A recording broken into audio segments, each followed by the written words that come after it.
Je suis ravie de vous retrouver sur le plateau télé du SFR Café. À mes côtés, pour parler des décrets en imagerie, j'ai le plaisir de recevoir le docteur Sophie Aufort. Bonjour docteur. Bonjour, je vous remercie. Merci d'être sur notre plateau. Alors, docteur Sophie Aufort, vous êtes radiologue libérale en radiologie diagnostique et interventionnelle à la clinique du Parc à Castelnau, à côté de Montpellier. Parfait. C'est bien ça? C'est bien ça. Et puis, vous co-animez la Fédération de radiologie interventionnelle à la SFR. C'est bien ça. Alors, nous allons parler avec vous des décrets en imagerie. Si vous le voulez bien, on va peut-être reprendre l'historique de ces décrets. Alors, si vous voulez, donc ces décrets ont commencé à être travaillés dès 2015. C'était le souhait des pouvoirs publics, la Direction générale de l'offre de soins, la DGOS. Son objectif, c'était à ce moment-là simplifier le régime des autorisations, encadrer, donner une lisibilité à la radiologie interventionnelle qui n'était pas encadrée à ce moment-là de façon réglementaire. Et ça a abouti à la publication d'un décret le 16 septembre 2022. D'accord, donc on l'a bien compris, au départ ça a émané du gouvernement et non pas de vous les radiologues. Alors en fait, ça a émané d'un constat qui était un constat général des pouvoirs publics. Concernant de multiples spécialités, ils avaient le souhait de simplifier le régime des autorisations pour la radiologie, mais pour d'autres spécialités. Le constat était fait de plusieurs choses. Tout d'abord, il y avait le plan cancer qui avait remarqué que la radiologie interventionnelle était devenue un pilier de traitement du cancer, mais qu'elle n'était pas visible et lisible. L'autorité de sûreté nucléaire, l'ASN, avait également remarqué qu'il y avait des pratiques de radiologie interventionnelle qui étaient pratiquées par plusieurs personnes, des radiologues et des non-radiologues, avec des niveaux élevés, parfois, d'exposition aux rayons X, et qu'il fallait encadrer cette pratique pour, en réalité, permettre une sécurisation des soins. Alors, docteur Sophie Aufort, pour qu'on puisse mieux vous connaître, est-ce que vous voulez effectivement nous parler un petit peu de vous? Vous représentez la profession. Qui êtes-vous exactement? Alors, moi, je représente la profession dans ces travaux. J'ai été mandatée par le Conseil national professionnel avec d'autres médecins qui se sont occupés de la partie diagnostique. Moi, je me suis occupée avec Jean-Michel Bartoli et d'autres médecins de la partie autorisation de soins en radiologie interventionnelle. Je suis médecin libéral. Au départ, je travaillais avec la FNMR. La FNMR fait partie du GK, du Conseil national professionnel. Et c'est ainsi que je me suis retrouvée dans ce travail qui a été extrêmement intéressant pendant plusieurs années. Alors dites-moi, quels sont les autres médecins qui sont impliqués dans ce travail? Alors, si on prend la partie concernant la radiologie interventionnelle, mon binôme classique avec qui on a travaillé main dans la main pendant plusieurs années, c'est Jean-Michel Bartoli, qui est professeur des universités à Marseille. Concernant l'autorisation de soins, l'autorisation en diagnostic, on avait plusieurs médecins du SRH, des syndicats du SRH, également sur la partie libérale, Jean-Philippe Masson, Éric Chavigny, Paul-Marie Blaillac et d'autres personnes de la sphère publique qui étaient également dans tous les rendez-vous importants pour la radiologie diagnostique. Alors dites-moi, ce décret, il comporte deux parties, on est bien d'accord. Il y a une partie sur le matériel lourd et une autre sur les soins en radiologie interventionnelle, c'est bien ça? Alors c'est tout à fait ça. Alors ce qui est très important de comprendre, c'est que la profession a souhaité essayer de mettre sous un même chapeau d'un décret commun la radiologie diagnostique, c'est-à-dire les autorisations de matériel lourd, mais également les autorisations de soins en radiologie interventionnelle. Ça a été un point politique extrêmement important puisqu'au départ, c'était deux décrets séparés. Il y avait même un décret qui concernait l'imagerie interventionnelle dans lequel on aurait pu être finalement communément engagé avec d'autres spécialistes, par exemple des chirurgiens, des médecins rhumatologues interventionnels, des gastro-interventionnels. Mais on a choisi d'être finalement politiquement sous un même chapeau, comportant la radiologie diagnostique et la radiologie interventionnelle uniquement entre radiologues. Alors, docteur Sophie Aufort, j'en viens aux enjeux que représente ce décret. Je voudrais que vous me parliez aussi des difficultés que vous rencontrez. Les enjeux sont multiples? Alors, les enjeux ils sont multiples. Si on peut parler des deux parties. Pour le matériel lourd, l'objectif, c'était une simplification. C'est vrai qu'aujourd'hui, déposer un dossier dans la mouture actuelle, telle qu'elle était jusqu'alors, pour avoir une nouvelle IRM et un scanner, c'était quand même un parcours extrêmement complexe, un parcours du combattant.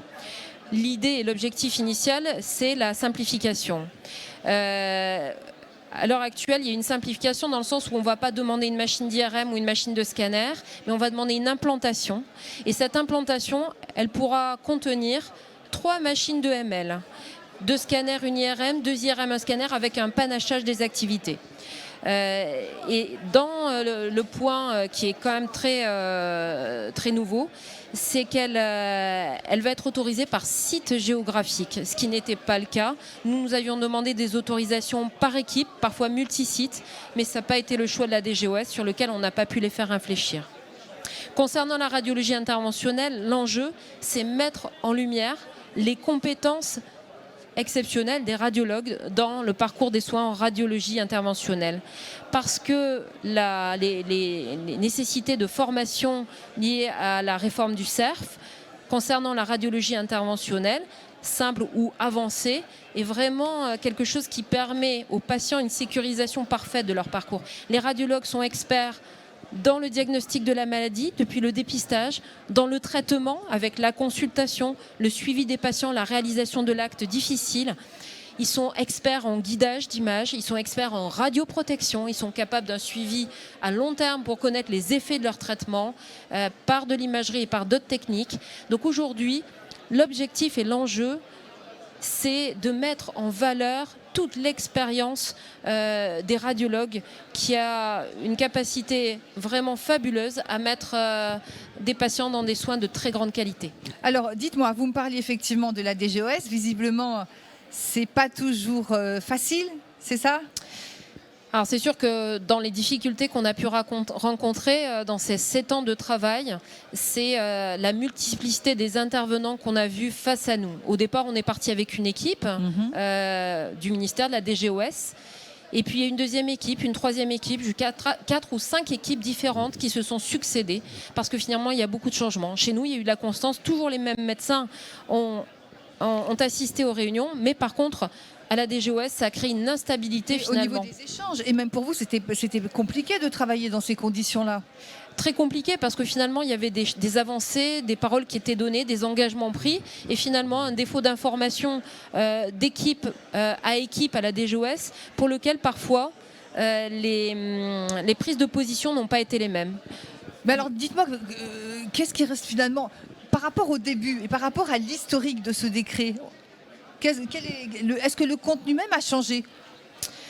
Alors, le contenu, la problématique, c'est que ces changements en fait, politiques, ces changements d'équipe ont mené à des positionnements politiques différents. D'accord. Aujourd'hui, un décret a été publié. Il a été publié en septembre 2022.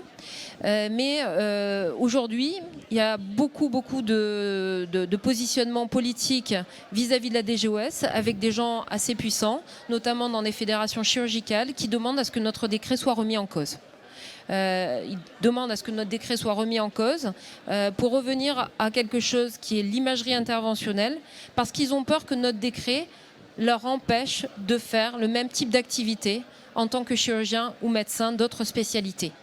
Donc c'est vrai qu'aujourd'hui, on a changé d'intervenant à la DGOS qui n'ont pas les mêmes connaissances dans le milieu politique médical, et ça nous met dans des situations dans lesquelles on est toujours en train de batailler au niveau du CNP chaque jour pour défendre notre profession. Bon, mais est-ce que vous restez quand même optimiste ? Quelles sont les prochaines étapes ? Qu'est-ce qui va se passer maintenant ? Alors, les prochaines étapes, c'est l'application de ce décret dans le cadre du futur projet régional de santé qui va être appliqué à partir de novembre 2023. Dans les étapes pratiques, c'est comment il va s'appliquer dans les territoires. Parce que jusque-là, on n'a parlé que de théorie. Maintenant, on arrive à la pratique, c'est comment ça va être appliqué dans les équipes. Dans les difficultés rencontrées, aujourd'hui, la DGOS n'a pas donné de livret d'instruction aux agences régionales de santé pour savoir comment l'appliquer simplement. Donc chaque ARS a des interprétations différentes concernant la notion de site géographique sur le matériel lourd, concernant également l'application du décret de radiologie interventionnelle, l'autorisation de soins. Dans les grandes difficultés qu'on rencontre en libéral, c'est qui va détenir les autorisations. Nous avons milité toujours pour ce que les radiologues, soit libéraux, restent indépendants et gardent leurs autorisations, comme c'était jusqu'alors le cas pour le matériel lourd. Nous le souhaitons toujours pour l'interventionnel. Un mot à ajouter en conclusion? On a bien compris qu'il y a des... Allez-y, je vous en prie, docteur Aufort. Écoutez, en conclusion, moi je pense qu'on peut dire qu'il y a eu beaucoup de travail, que tout n'est pas simple, mais ça c'est l'histoire de notre monde, on le voit tous les jours. Mais aujourd'hui, ce décret a permis une légitimation fondatrice, notamment pour la radiologie interventionnelle, parce qu'elle est inscrite dans un texte réglementaire de décret.